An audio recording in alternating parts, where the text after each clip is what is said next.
இன்றைக்கி நம்ம சேனலில் ரொம்ப சூப்பரான சிம்பிளாக செய்யக்கூடிய பருப்பு சாதம் எப்படி செய்யறதாங்க நம்ம இந்த வீடியோவில் பார்க்க போகிறோம். வீடியோ போகிறதுக்கு முன்னாடி நம்ம சேனலை சப்ஸ்கிரைப் பண்ணாதவங்க மறக்காமல் சப்ஸ்கிரைப் பண்ணுங்கள். பக்கத்தில் உள்ள பெல் பட்டனையும் கிளிக் பண்ணிக்கோங்க.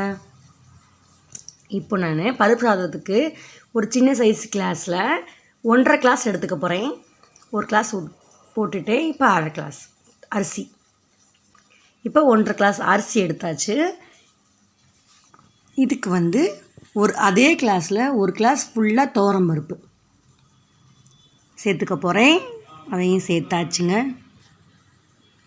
இதுதான் அளவு. நீங்கள் அதிகமாக சேர்த்தாலும் பெரிய கிளாஸில் அளந்துக்கோங்க. இப்போது தண்ணி ஊற்றி ஊற வச்சுக்கலாங்க. ஒரு 1/4 மணி நேரம் ஊறட்டும்.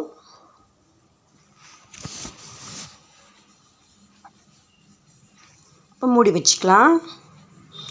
ஒரு 1/4 மணி நேரம் கழித்து பார்ப்போம். நல்லா ஊறி நல்லா அலசி எடுத்து வச்சுட்டாச்சு.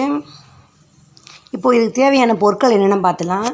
நான் ஒரு 10-15 சின்ன வெங்காயம், அப்புறம் பல்லாரி வெங்காயம் எடுத்திருக்கேன், அப்புறம் 1 ஸ்பூன் மிளகு எடுத்திருக்கேன், 1 ஸ்பூன் சின்ன சீரகம் எடுத்திருக்கேன், அப்புறம் மல்லித்தழை, அப்புறம் தக்காளி, கருவேப்பிலை, இஞ்சி, பூண்டு, பட்டை வத்தல். இதுதாங்க தேவை. வாங்க எப்படி செய்யலான்னு பார்க்கலாம். ஒரு குக்கரை சூடுபடுத்திக்கலாங்க. அதுக்கு பருப்பு சாதத்துக்கு நெய் அதிகமாக தான் நல்லாயிருக்கும். அதனால் கொஞ்சம் நெய் அதிகமாகவே சேர்த்துக்கலாம்.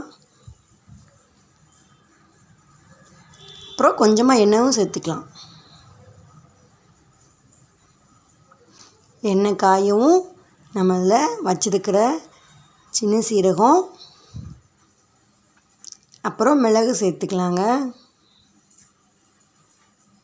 ரெண்டும் பொரியட்டும். அதில் இஞ்சி பூண்டு சேர்த்துக்கலாம்.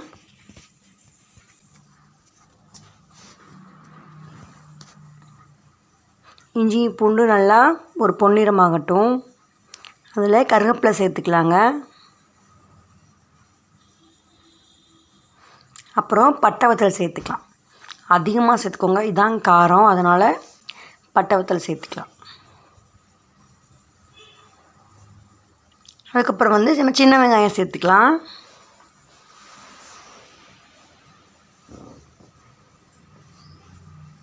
அப்புறம் வெட்டி வச்சுருக்கிற பல்லாரி வெங்காயத்தை சேர்த்து ரெண்டையும் சேர்த்து நல்லா வதக்கிக்கலாங்க.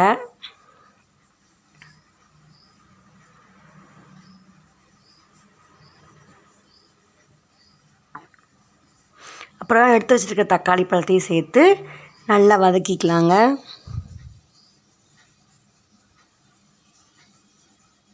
கொஞ்சமாக உப்பு சேர்த்துக்கலாம். அப்புறம் மல்லிச்செடி சேர்த்துக்கலாம். அப்புறம் 1/2 ஸ்பூன் மஞ்சப்பொடி சேர்த்துக்கலாம்.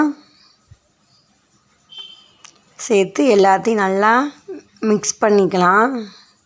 இப்போது நம்ம ஊற வச்சுருக்கிற அரிசி பருப்பு சேர்த்துருக்கலாம். அளவு தண்ணி ஊற்றிக்கலாம்.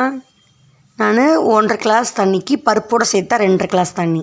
நான் 5 கிளாஸ் தண்ணி ஊற்றி எக்ஸ்ட்ரா 1.5 கிளாஸ் தண்ணி ஊற்றி வச்சுருக்கேன்.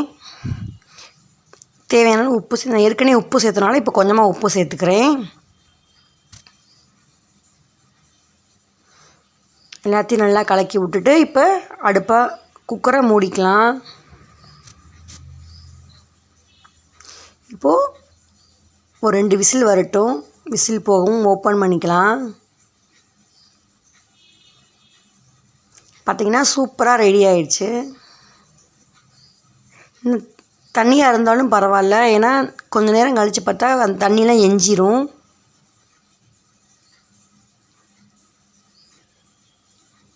பார்த்திங்கன்னா சூப்பரான குழைவாக ரெடி ஆயிரும். இப்போ